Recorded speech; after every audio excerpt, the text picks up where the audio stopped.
मुदखेड शहरातील माजी नगरसेवक बबलू सेठ यांचे लहान बंधू युवक अमीर हमजा अब्दुल हमीद आणि त्यांची आई हे दोघे जण मुस्लिम धर्मियांचे पवित्र स्थळे मक्कातुल मुकरमा आणि मदिना या पवित्र ठिकाणी दिनांक 29 जानेवारी रोजी हैदराबाद येथून सौदी अरेबिया येथील जेद्दह या ठिकाणी विमानाने प्रवास करतील। मुस्लिम धर्मीय अनुयायी दोन्ही पवित्र स्थळांचे दर्शन घेतात आणि देशात शांती, सामाजिक सद्भाव सह प्रार्थना करतात। आज दुपारी बबलू सेठ मदिना नगर येथील त्यांच्या घरी बबलू सेठ यांचे लहान बंधू अमीर हमजा यांची भेट घेत त्यांच्या प्रवासाबद्दल शुभेच्छा दिल्या आणि देशात सुख, शांती, भरभराट आणि सामाजिक एकोपा अबाधित राहण्यासाठी प्रार्थना करण्यासाठी विनंती केली।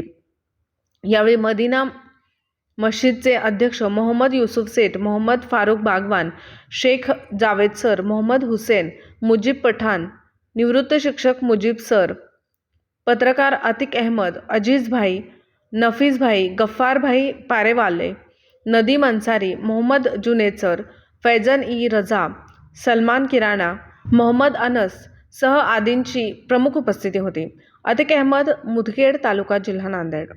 नमस्कार, N24 मराठीमध्ये आपलं स्वागत। पाहूयात आजच्या विशेष घडामोडी।